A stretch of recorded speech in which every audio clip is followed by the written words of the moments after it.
Hi friends, welcome to my channel Home Eco's Ideas. இன்னைக்கு நம்ம பார்க்க போகிறது ஒரு பிரேக்ஃபாஸ்ட் ரெசிபி.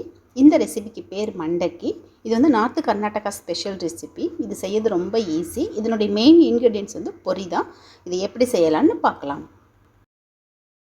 ஃபர்ஸ்ட் இதுக்கு தேவையானதெல்லாம் நம்ம பார்த்துடலாம். ஆனியன் வந்து பெரிய சைஸில் ஒன்று எடுத்திருக்கேன். ஆனியன் கொஞ்சம் நிறையா இருந்துச்சுன்னா நல்லாயிருக்கும். டொமேட்டோவும் அதே மாதிரி மீடியம் சைஸில் ஒன்று எடுத்திருக்கேன். மீடியம் இல்லைன்னா அதை விட கொஞ்சம் பெருசாக எடுத்துக்கலாம். ஆனால் ரொம்ப பழுத்ததாக வேண்டாம், கொஞ்சம் காயாக இருக்க மாதிரி எடுத்தோம்னா நல்லாயிருக்கும். அப்புறம் பச்சை மிளகாய், காரத்துக்கு வெறும் மிளகாய் மட்டும்தான் நம்ம ஆட் பண்ணுவோம். எலுமிச்சம்பழம் எடுத்திருக்கேன், கருவேப்பிலை கொஞ்சம், கொத்தமல்லி. இதில் பார்த்திங்கன்னா பொட்டுக்கடலை வந்து ஒரு 2 டேபிள் ஸ்பூன் அளவுக்கு எடுத்திருக்கேன். அப்புறம் 4 பல் பூண்டு எடுத்திருக்கேன். இது வந்து பவுடர் மாதிரி பண்ணிவிட்டு தான் நம்ம அதில் ஆட் பண்ணுவோம். நெக்ஸ்ட்டு பொரி. இது வந்து சால்டட் பொரி தான் எடுத்திருக்கேன். தண்ணி வந்து நம்ம சமைக்கிறதுக்கு யூஸ் பண்ணுவோம் இல்லையா, அந்த தண்ணி தான் நம்ம எடுத்துக்கப்புறம் அந்த தண்ணியில் தான் நனைச்சிட்டு நம்ம பொரியை வந்து யூஸ் பண்ணுவோம். இப்போ நம்ம எடுத்து வச்சிருந்த பொட்டுக்கடலை, பூண்டு அந்த ரெண்டையும் வந்து நான் பவுடர் பண்ணிக்க போகிறேன். நல்லா நைஸ் பவுடராகவே பண்ணிக்கலாம்.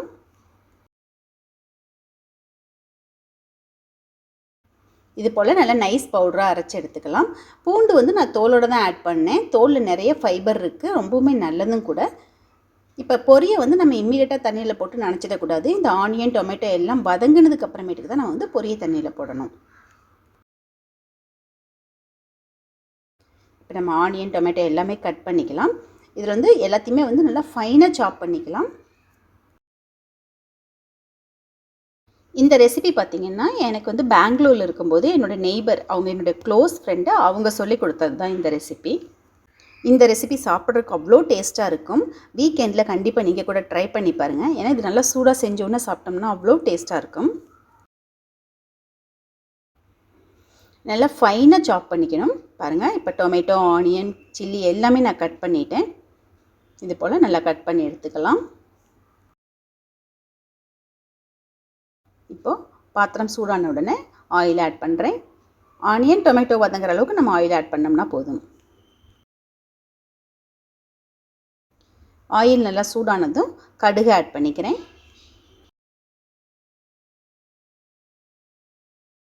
கடுகு நல்லா பொரிஞ்சதுக்கப்புறமே சீரகம் ஒரு 1/4 ஸ்பூன் அளவுக்கு ஆட் பண்ணுறேன். சீரகம் வந்து கொஞ்சமாக பொரிஞ்சதுன்னா போதும். ஆனியன் ஆட் பண்ணிக்கலாம். ரொம்ப கரிஞ்சு போயிடுது அப்படின்னா அதனுடைய ஃப்ளேவரும் மாறிடும், கசப்பு டேஸ்ட் வந்துடும். இப்போ பாருங்கள், ஆனியன் ஃபுல்லாக ஆட் பண்ணிக்கலாம். ஆனியன் ஓரளவு வதங்கினா போதும், ரொம்ப ஃபைனாக குக் ஆகணுன்றது எதுவும் இல்லை. இந்த ரெசிபிக்கு சைடிஷாக அவங்க வந்து மிளகா பஜ்ஜி எடுத்துக்குவாங்க. ஏன்னா இது வந்து காரம் இது எல்லாமே வந்து கரெக்டாக தான் இருக்கும், மைல்டாக தான் இருக்கும். அதனால் வந்து நல்லா காரமான ஒரு சைடிஷாக இருந்துச்சுன்னா ரொம்ப நல்லாயிருக்கும். அதுவும் இல்லாமல் அந்த மிளகா பஜ்ஜியோட காம்பினேஷன் வந்து சூப்பராக இருக்கும். அதனால் அவங்க வந்து இந்த இது கூட காம்பினேஷனாக வந்து மிளகா பஜ்ஜி தான் வச்சு சாப்பிடுவாங்க. ரொம்ப டேஸ்ட்டாக இருக்கும்.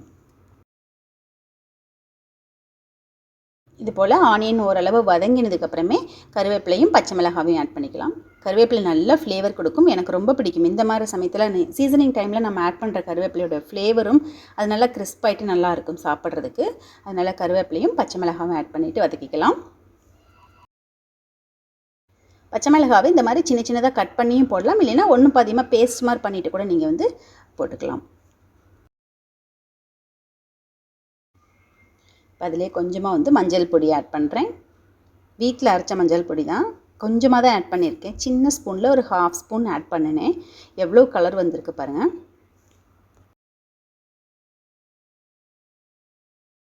அது அப்படியே நல்லா கலந்து விட்டதுக்கப்புறமேட்டுக்கு நம்ம எடுத்து வச்சுருக்கிற டொமேட்டோவை ஆட் பண்ணிக்கலாம். டொமேட்டோ வந்து நல்லா மசிஞ்சு வரணும். அதனால் வந்துட்டு இதை லோ ஃப்ளேமில் வச்சுக்கிட்டு நல்லா வதக்கிக்கலாம்.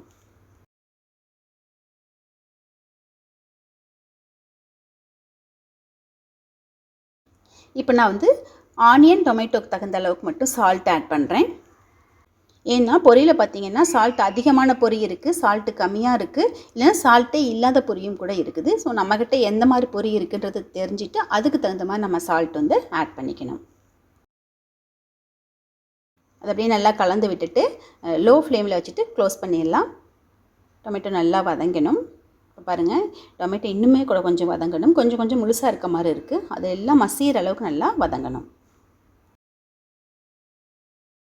இது போல் டொமேட்டோவும் நல்லா வதங்குற ஸ்டேஜுக்கு வந்ததுக்கப்புறமே நம்ம என்ன பண்ணணும் அப்படின்னா பொரியை வந்து தண்ணியில் போட்டு வைக்கணும்.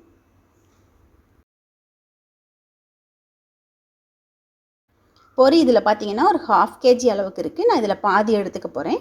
தண்ணி வந்து நம்ம சமைக்கிறதுக்கு யூஸ் பண்ணுற தண்ணியே எடுத்துக்கணும். இப்போ பொரியை வந்து தண்ணியில் ஆட் பண்ணிக்கிறேன். இது வந்து ஒரு 2 நிமிஷத்துக்கு வந்து தண்ணிக்குள்ளேயே இருக்கணும். அப்படியே கொஞ்சம் அமுக்கி விடணும். தண்ணியில் ஃபுல்லாக அது முழுகிற அளவுக்கு நல்லா அமுக்கி விடணும்.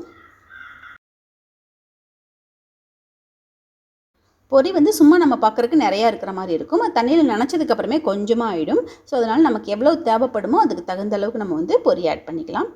இப்போ நான் வந்து ஒரு 2 பேத்துக்கு தகுந்த மாதிரி தான் நான் செஞ்சுருக்கேன். அதனால் ஒரு 1/4 kg அளவுக்கு மட்டும் பொரி ஆட் பண்ணியிருக்கேன்.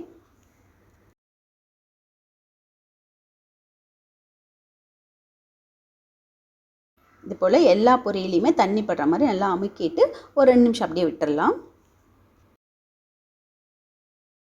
2 நிமிஷத்துக்கு அப்புறம் பொரி ஃபுல்லாக அந்த மாதிரி நனைஞ்சு வந்துருச்சு. இதை நம்ம நல்லா பிழிஞ்சிட்டு எடுத்துக்கணும். கொஞ்சம் கூட தண்ணி இல்லாமல் டைட்டாக பிழிஞ்சு எடுத்துக்கணும். வெறும் பொரியை மட்டும் எடுத்துக்கணும்.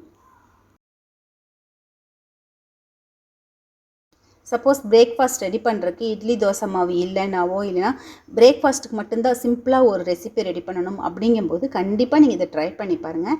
எப்படி இருந்தாலும் பொரி வந்து நம்ம ஸ்நாக் மாதிரி ரெடி பண்ணுறதுக்காக வீட்டில் எப்போதும் ஸ்டாக் வச்சுருப்போம் இல்லைங்களா. ஒன் டைம் நீங்கள் இதை ட்ரை பண்ணி பாருங்கள், ரொம்ப பிடிக்கும். அதே மாதிரி இந்த ரெசிபி செய்கிறதும் ரொம்ப ரொம்ப ஈஸி. 10 மினிட்ஸ் இருந்ததுனாவே போதும், டக்குன்னு செஞ்சிடலாம்.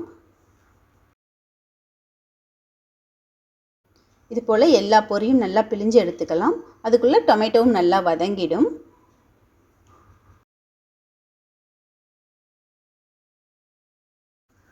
இது போல் டொமேட்டோ நல்லா வதங்கிச்சுன்னா போதும். இப்போ நம்ம வந்து எடுத்து வச்சுருக்கிற பொரியை ஆட் பண்ணிக்கலாம்.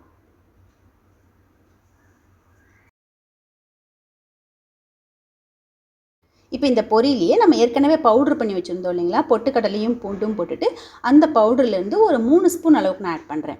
ஒரே டைம்லேயே போடணுன்றதெல்லாம் எதுவும் இல்லை. கொஞ்சம் கொஞ்சமாக கூட நம்ம போட்டுட்டு மிக்ஸ் பண்ணி விட்டுக்கலாம். இது போல் அந்த பவுட்ரு போட்டு கூடவே வந்து கொத்தமல்லி இலையும் போட்டுட்டு லெமன் கொஞ்சமாக பிழிஞ்சு விட்டுக்கலாம். ரொம்ப நிறைய வேண்டாம், ஒரு ஃபியூ ட்ராப்ஸ் மட்டும் நம்ம பிழிஞ்சோம்னா போதும். ஏன்னா டொமேட்டோவும் ஆட் பண்ணியிருக்கோம் இல்லைங்களா, அதனால். எல்லாம் போட்டதுக்கப்புறமே நல்லா கலந்து விட்டுக்கலாம். இந்த டைமில் நீங்கள் சால்ட்டு கூட செக் பண்ணி பார்த்துக்கோங்க. இன்கேஸ் பொரி வந்து ரொம்ப சால்ட்டு கம்மியாக இருந்துச்சு அப்படின்னா கொஞ்சமாக சால்ட்டும் ஆட் பண்ணிவிட்டு நீங்கள் மிக்ஸ் பண்ணி விட்டுக்கலாம்.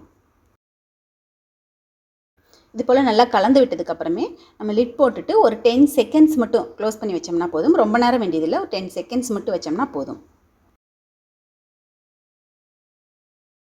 இப்போ பாருங்கள், எடுத்துட்டு திருப்பி நான் வந்து ஒரு ஸ்பூன் அளவுக்கு அந்த பவுட்ரு போட்டுட்டு மிக்ஸ் பண்ணிக்க போகிறேன். இந்த பொட்டுக்கடலை பூண்டு பவுடர் வந்து நல்ல ஃப்ளேவரும் டேஸ்ட்டும் கொடுக்கும். பேலன்ஸ் இருக்கிற கொத்தமல்லி இலையும் அதிலே போட்டுட்டு நல்லா மிக்ஸ் பண்ணி விட்டுக்கலாம். இந்த மாதிரி கலந்து விடும்போது கண்டிப்பாக ஸ்டவ் வந்து சிம்மில் தான் இருக்கணும். இது வந்து சாப்பிட்றதுக்கும் சரி, பார்க்குறதுக்கும் ரைஸ் மாதிரியே இருக்கும். சாப்பிடும்போது ரொம்ப சாஃப்டாக இருக்கும். இப்போ நமக்கு ரெடி ஆகிட்டுது. ஸ்டவ் நம்ம ஆஃப் பண்ணிக்கலாம். ரொம்ப ரொம்ப ஈஸியான ஒரு பிரேக்ஃபாஸ்ட் ரெசிபி இது. கண்டிப்பாக நீங்களும் ட்ரை பண்ணி பாருங்கள். குழந்தைங்களுக்குமே இது ரொம்ப பிடிக்கும். டேஸ்ட்டும் ஃப்ளேவரும் ரொம்ப டிஃப்ரெண்ட்டாக நல்லாயிருக்கும். கண்டிப்பாக இந்த வீடியோ உங்களுக்கு யூஸ்ஃபுல்லாக இருக்கும் நம்புகிறேன் ஃப்ரெண்ட்ஸ். பிடிச்சதுன்னா லைக் பண்ணுங்கள், ஷேர் பண்ணுங்கள், கமெண்ட் பண்ணுங்கள். ஃபஸ்ட் டைம் என்னோடய வீடியோ பார்த்தீங்கன்னா மறக்காமல் சப்ஸ்கிரைப் பண்ணுங்கள். நெக்ஸ்ட் வீடியோவில் பார்க்கலாம். தேங்க்யூ.